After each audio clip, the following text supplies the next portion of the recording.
At 3:11 a.m., the sonar operator aboard the American destroyer heard something that did not belong in the water.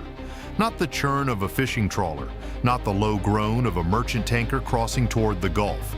A faint tonal, almost mechanical, rising for 2 seconds and vanishing beneath the ambient noise of the Caribbean. He rewound the recording, filtered it, and rewound it again. The signature matched a diesel-electric submarine running on batteries, moving slow, moving quiet, moving toward the strike group. For 6 days, the carrier and its escorts had been operating 40 nautical miles off the Venezuelan coast, holding international waters while conducting what the strike group's public affairs office called maritime security operations, and what every sailor aboard understood to be something closer to a standoff. Venezuelan coastal radar had tracked the formation continuously. Venezuelan patrol boats had shadowed the destroyers from a wary distance. Venezuelan Su-30 fighters had crossed near the formation twice, always turning away before reaching a range that would force a response. Nothing had escalated. Nothing had fired. But everyone aboard the carrier had felt the water tightening around them for days, the way a room feels different before a storm even when the sky outside is clear. Now there was a submarine. New sonar contact, designate Sierra 1, the acoustic operator reported. Bearing 214, range estimated 18,000 yards. Classification, possible diesel submarine, snorkeling. The destroyer's tactical action officer leaned over the display. A diesel boat that, far from a friendly port, running quiet, positioned along the strike group's projected track, was not an accident of geography. It was a decision someone in Caracas had made days earlier, when the submarine slipped its pier under cover of darkness and turned south into deep water before curling back toward the American formation. The carrier strike group's commanding admiral was notified within 90 seconds.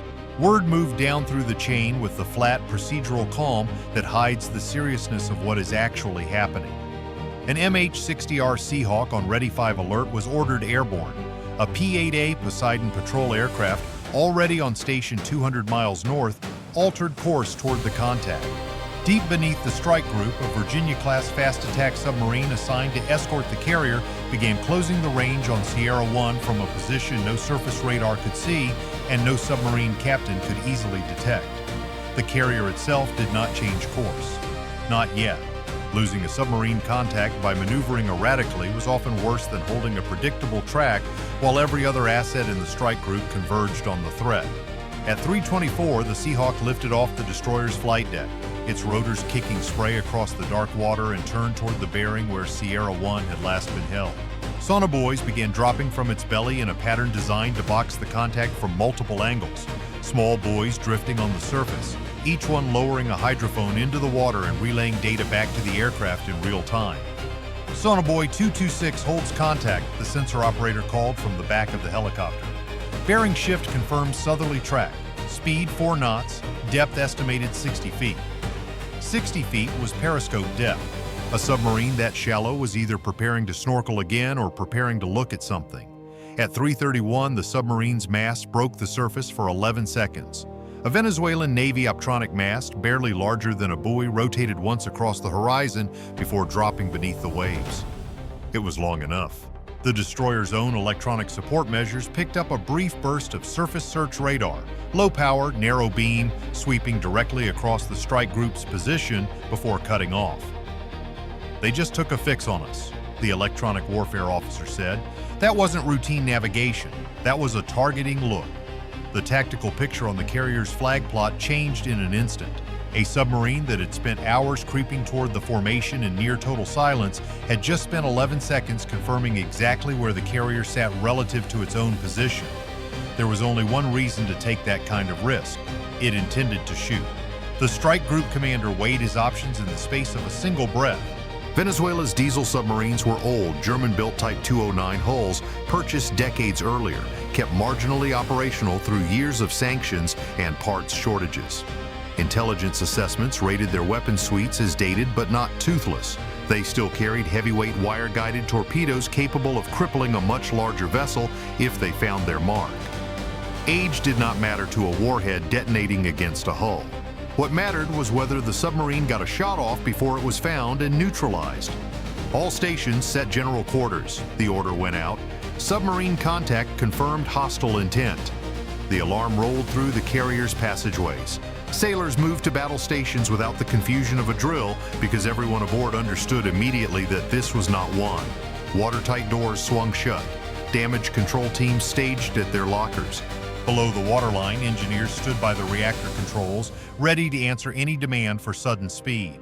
On the flight deck, the second alert helicopter was pulled from its chocks and prepped for launch, rotors already turning, sonar dome swinging free beneath its fuselage. The carrier began a course change, not dramatic, not panicked, a deliberate turn away from Sierra 1's last known bearing that opened distance without signaling desperation. Behind it, the destroyer screening the carrier's stern increased speed and angled itself directly between the submarine's projected firing solution and the carrier's hull.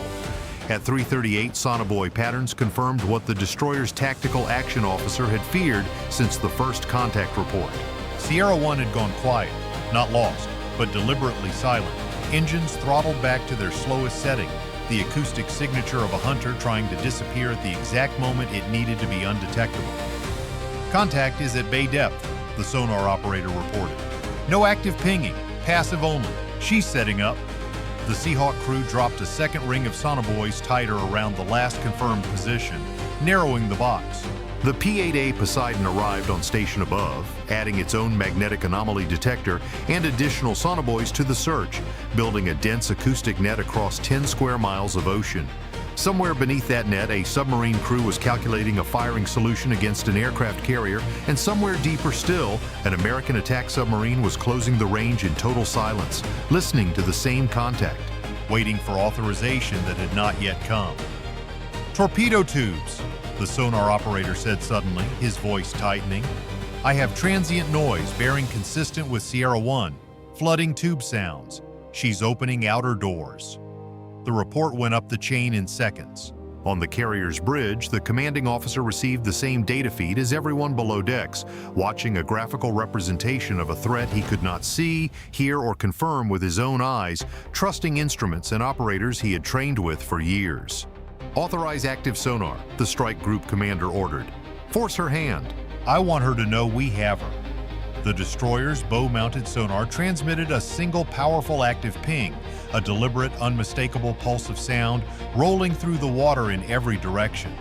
It was not subtle. It announced, in acoustic terms, that the American formation knew exactly where the Venezuelan submarine was sitting and precisely how far away it remained. For a submarine crew relying on stealth as its only advantage, an active ping at close range was the sound of a door being kicked open. Sierra 1 fired anyway. At 3:41, the sonar operator's voice cut through the destroyer's combat information center with a clarity that silenced every other conversation in the room. Torpedo in the water. Bearing 210, torpedo in the water. The words moved through the tactical network instantly, appearing on every display across the strike group as a single alarming line of text. A high-speed screw noise had separated from the submarine's acoustic signature, accelerating, running true, heading on a bearing that intersected the carrier's projected track within minutes. Time to impact, estimate 6 minutes, the tactical action officer called. Torpedo classified heavyweight, wire-guided, running depth 30 feet. 6 minutes. On a normal day, 6 minutes was nothing. The length of a coffee break, a commercial break, a walk down a passageway and back. Inside the Combat Information Center of an aircraft carrier under torpedo attack, 6 minutes stretched into something enormous, every second demanding a decision that could not be unmade. The carrier's commanding officer did not hesitate. Come left, flank speed. Deploy countermeasures. Deep in the ship, the response was immediate. Massive propellers bit harder into the water as the carrier's engineering plant answered the bell, pushing more than 100,000 tons of steel into a hard turn that would have been unthinkable during routine transit. The carrier heeled slightly as it came around, chairs sliding, loose gear rattling in unsecured spaces, sailors bracing against bulkheads out of instinct rather than training. Behind the carrier's stern, a torpedo countermeasure system deployed a towed acoustic decoy, a device designed to broadcast a false signature loud enough and convincing enough to pull a wire-guided torpedo seeker away from the real target. The decoy streamed out on its cable, generating noise that mimicked a ship many times louder than it actually was. The incoming torpedo's operator, somewhere beneath the surface, faced the same decision every torpedo crew faces in the last minutes of an attack. Trust the wire-guided link back to the submarine and manually correct the weapon's course, or let the torpedo's onboard seeker choose its own target once it entered terminal homing range. For several seconds, the torpedo held its original bearing, unaffected by the decoy. Then it shifted. "She's turning toward the decoy," the sonar operator reported, tension easing fractionally in his voice. New bearing intercepts the noisemaker, not the carrier. It was not confirmation of success. It was a single encouraging data point in the middle of an unresolved crisis. At 3:44, 3 nautical miles beneath the surface tension, the American attack submarine trailing Sierra 1 finally received authorization it had been waiting for since the first hostile transient. The strike group commander's order was simple and absolute: neutralize the threat. The submarine's fire control team had held a continuous solution on Sierra 1 for the better part of an hour, tracking every course change, every depth excursion, every subtle shift in the Venezuelan boat's acoustic signature. A torpedo tube flooded. Outer doors opened without any surface indication that anything had changed. Then, on order, the American submarine fired. The heavyweight torpedo left its tube and accelerated into the darkness, its own guidance wire trailing back to the launching submarine, its sonar seeker active and searching. Sierra 1's crew, focused entirely on guiding their own weapon toward the carrier, had no indication an American submarine had closed to firing range behind them until their own passive sonar detected the unmistakable high-speed screw noise of an incoming weapon. "New torpedo in the water," the destroyer's sonar operator reported, parsing 2 separate threat tracks now populating the tactical display. "Second contact, bearing matches submarine escort position. This one's ours." Aboard the carrier, the tension in the Combat Information Center did not ease. 2 torpedoes were now running in the same patch of ocean, one hunting the carrier, one hunting the hunter, and the difference between victory and catastrophe would be measured in seconds and yards. The carrier's own incoming torpedo, still tracking the towed acoustic decoy, closed the final distance and detonated against nothing but a floating noisemaker 200 yards off the carrier's port quarter. A column of white water erupted into the dark sky, the shockwave rolling audibly across the flight deck, felt more than heard by sailors staged along the catwalks. Torpedo 1 detonated, decoy destroyed, no damage to ship. The report came back within seconds. A ragged exhale moved through the Combat Information Center, the kind that comes when a held breath is finally allowed to leave the body. There was no time to celebrate. The second torpedo was still running. At 3:47, Sierra 1's crew made the only decision available to a diesel submarine with an American heavyweight torpedo closing from behind. Emergency ascent. Blow the tanks, get to the surface before the weapon found its mark, because a submarine caught at depth by a torpedo built to crack a hull rarely survives the encounter. "Contact rising fast," the sonar operator called. "Blowing ballast, she's coming up." The torpedo did not care. Its seeker had already acquired the acoustic signature of Sierra 1's rapidly changing depth and speed, correcting its own course to intercept a target that was now doing exactly what a fleeing submarine does when it is run out of options underwater. The detonation came at 3:48, a deep concussive boom that rolled through the hulls of every ship in the strike group, felt as a distant thud through steel decks miles away. On the surface, a wide bloom of disturbed water and rising bubbles marked the position where Sierra 1 had been attempting its ascent. Diesel fuel and lubricating oil began spreading across the water in a slick that widened with each passing minute. "Contact destroyed," the sonar operator reported, his voice flat now, drained of the adrenaline that had carried the last 7 minutes. No further transients from Sierra 1. The Seahawk crew overhead redirected its search pattern toward the debris field, cameras and thermal imaging equipment sweeping the surface for any sign of survivors. Standard procedure called for rescue operations regardless of the circumstances that had led to the sinking, and within minutes the helicopter was hovering low over scattered wreckage, its crew preparing rescue equipment should any of Sierra 1's sailors have escaped before the weapon struck. The carrier had not fired a shot. It had launched no missile, dropped no bomb, released no weapon of its own.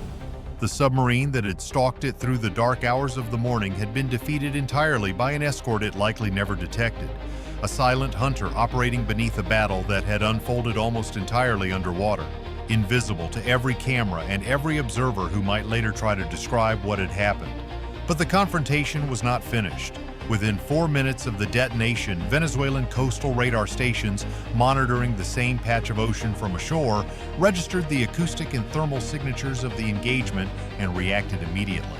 A flight of two Su-30 Mk2 fighters, already airborne on a standing patrol along the coastline, turned toward the strike group's position at maximum dry power, closing the distance in minutes rather than the hour it had taken Sierra 1 to creep into position.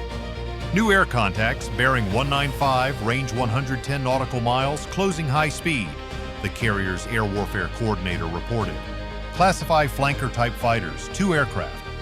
The carrier's combat air patrol, already airborne on a standing rotation, turned to intercept. 2 FA-18 Super Hornets banked toward the incoming contacts, their radars illuminating the approaching Venezuelan fighters from beyond visual range. An E-2D Hawkeye, orbiting high above the formation, extended its own radar coverage to track every aircraft now converging on a single stretch of ocean that 20 minutes earlier had been quiet enough for a submarine crew to believe they could vanish inside it. Venezuelan aircraft, this is United States Navy. The radio call went out on the International Guard frequency.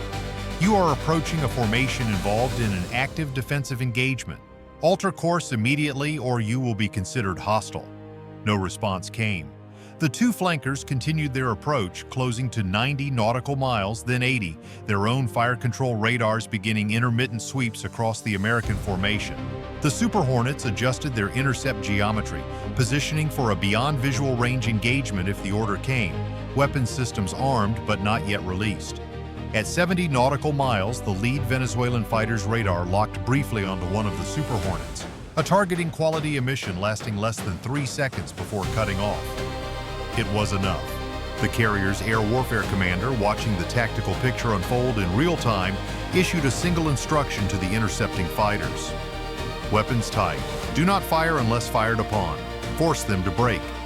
The Super Hornets closed to 40 nautical miles, radar locked and ready, their own missiles assigned to the flankers on the tactical data network, but not released from the rails. For nearly 90 seconds, 4 fighters converged toward each other above the Caribbean at a closure rate exceeding 1,000 miles an hour, each side holding fire, each side calculating whether the other intended to shoot first. At 22 nautical miles, the lead flanker broke off. Both Venezuelan aircraft turned hard back toward the coastline, afterburners visible even at that range as bright points of heat on the Super Hornets' infrared sensors, and disengaged without ever crossing into visual range of the American formation. Contacts turning away, the air warfare coordinator reported. Returning to coastal airspace. The Super Hornets did not pursue beyond the point where doing so would have meant entering airspace close enough to Venezuela's coastal defenses to invite a wider engagement. They held position, watched the flankers retreat to a safe distance, and then turned back toward the carrier. By 4:20, the strike group's tactical picture had stabilized into something resembling the calm after a violent squall passes. Sierra 1's debris field continued to spread slowly across the surface, tracked from above by the Seahawk that had first located the submarine 2 hours earlier. No survivors had been recovered. Rescue equipment remained staged and ready in case any wreckage or personnel were found drifting further from the impact point. But as the morning light began to spread faintly along the eastern horizon, the search increasingly resembled a documentation effort rather than a rescue. Venezuelan patrol boats, which had shadowed the strike group from a respectful distance for days, made no attempt to approach the debris field. Coastal radar continued tracking the American formation, but no further aircraft launched, no further submarines were detected attempting to close the distance, and the Venezuelan Navy's remaining assets in the region held their positions along the coastline rather than pressing further into open water. Inside the carrier's Combat Information Center, the mood was not triumphant. It rarely is in rooms where people spend 7 minutes doing the math on how close a torpedo came to striking their own ship. Sailors remained at their stations well past the point where the immediate threat had passed, watching displays that had gone quiet, waiting for a follow-up that never came. The strike group commander's report up the chain of command was terse, procedural, stripped of the drama that had defined the preceding hour. Hostile submarine detected. Torpedo fired at carrier. Torpedo defeated by countermeasures. Submarine escort neutralized threat. 2 hostile aircraft intercepted and turned away without engagement. No American casualties, no American damage. What the report did not capture, because reports rarely do, was the particular silence that settles over a ship's crew in the hours after an attack that almost worked. Sailors who had been at battle stations for 2 hours moved slowly back to their normal routines, checking equipment that did not need checking, reviewing logs that had already been reviewed, filling the strange empty space that follows extreme tension with small, familiar tasks. On the flight deck, the alert helicopters were finally recovered and secured, their crews debriefing in low voices near the hangar bay before heading below for a meal none of them particularly wanted, but all of them needed. The Super Hornets that had intercepted the Venezuelan fighters landed in sequence, their pilots climbing down from their cockpits with the careful, deliberate movements of people whose adrenaline has not yet fully drained away. At 4:38, while the debris field from Sierra 1 was still being tracked and the retreating flankers were still climbing back toward the Venezuelan coast, the strike group's surface search radar picked up a new grouping of contacts departing a small naval facility roughly 90 miles to the south. 4 small, fast-moving surface tracks, low radar cross-sections spaced in a loose staggered line, accelerating out of coastal waters and turning toward open sea. New surface contacts designate Group Romeo, the surface warfare coordinator reported. 4 vessels speed building past 30 knots consistent with fast attack craft. Bearing 188, range 92 nautical miles. Venezuela's Navy maintained a small number of missile-armed fast attack boats, aging but still capable of carrying short-range anti-ship missiles, and a swarm of 4 such vessels closing at high speed toward a strike group already dealing with a destroyed submarine, and a rebuffed air intercept represented a different kind of problem. Fast boats were hard to track individually in cluttered coastal waters, hard to distinguish from legitimate fishing or patrol traffic at long range, and capable of launching a missile within seconds of acquiring a target. The carrier's escorts adjusted immediately. The destroyer that had led the search for Sierra 1 shifted its Aegis radar coverage to prioritize the new surface contacts, assigning a fire control solution to each of the 4 boats even as they remained more than 80 nautical miles distant. A second destroyer moved to extend the formation's southern flank, closing the gap between the carrier and the direction from which Romeo Group was approaching. The E-2D Hawkeye, still orbiting from the earlier air intercept, redirected part of its search radar to maintain continuous tracking on the surface contacts alongside its existing air picture, feeding both pictures into the same tactical network in real time. Group Romeo, this is United States Navy. The bridge-to-bridge warning went out, repeated in both English and Spanish. You are approaching a strike group engaged in active defensive operations. Turn away immediately or you will be treated as a hostile force. The 4 boats did not turn away. If anything, their spacing tightened, closing into a formation that would allow them to fire in a coordinated volley rather than approach individually and risk being picked off one at a time. At 65 nautical miles, the lead boat's fire control radar activated, sweeping briefly across the American formation before shutting down, an echo of exactly the kind of targeting behavior Sierra 1 had displayed less than an hour earlier. 2 more Super Hornets, this time armed for a surface strike rather than an air-to-air intercept, were launched from the carrier's waste catapults within minutes, climbing hard and turning south to take up position over Romeo Group before the boats could close within effective missile range of the formation. A P-8 Poseidon, already airborne from the submarine hunt, diverted a portion of its own sensor suite toward the surface contacts, its maritime search radar painting a clear picture of 4 boats now running in a tight diamond formation at nearly 40 knots. At 48 nautical miles, the strike group commander authorized a single, deliberate show of force. One of the Super Hornets descended to low altitude and passed directly over the lead boat at high speed, close enough that the aircraft's shadow and sonic disturbance would be unmistakable to anyone standing on that vessel's open deck. It was not an attack. It carried no ordnance release, no targeting laser, nothing that would show up on a Venezuelan sensor as an act of war. It was a statement delivered at 400 knots, 300 feet above the water. We see you, and we are choosing not to fire, for now. The pass had its intended effect. Within 90 seconds, the 4 boats began to slow, their tight diamond formation loosening as first one, then a second, then all 4 vessels reduced speed and altered course back toward the coastline. Whatever authority in Caracas had ordered Romeo Group to sea that morning had either lost its nerve or received new instructions from a chain of command that had just watched a submarine and 2 fighter jets fail to accomplish anything against the American formation. Group Romeo reducing speed, altering course north-northeast, the surface warfare coordinator reported, returning toward coastal waters. The Super Hornets maintained station overhead for another 20 minutes, watching the four boats withdraw fully into territorial waters before turning back toward the carrier themselves. Fuel state now becoming a factor after the extended patrol. By 5:10, Group Romeo had returned to its point of origin, and the strike group's tactical picture, for the first time in nearly 2 hours, showed no active hostile contacts anywhere within 100 nautical miles. By mid-morning, the Pentagon's public statement on the incident would describe events in language calibrated for restraint. A hostile submarine had attempted an unprovoked attack against a United States Navy vessel operating in international waters. The threat had been neutralized by defensive action. The carrier strike group remained fully mission-capable and continued operations in the region. Venezuela's government would offer its own account within hours, describing the submarine as engaged in routine patrol activity and characterizing the American submarine's response as an act of war against a vessel that had never fired a weapon at all. A claim contradicted by the acoustic data already logged across 3 separate American sensor platforms, data that left no ambiguity about which vessel had opened tubes first. Neither statement would capture what had actually happened in the water that morning. A decades-old diesel submarine, crewed by sailors who almost certainly understood the odds against them, closing on the most powerful warship in the world in near total silence, taking a single 11-second look through a periscope, and firing a torpedo it had perhaps one real chance of guiding home. Nor would either statement capture the silent professionalism of an American submarine crew that had spent nearly an hour shadowing that same diesel boat without ever being detected, wading through every course change and depth excursion for an order that came only when the threat became undeniable.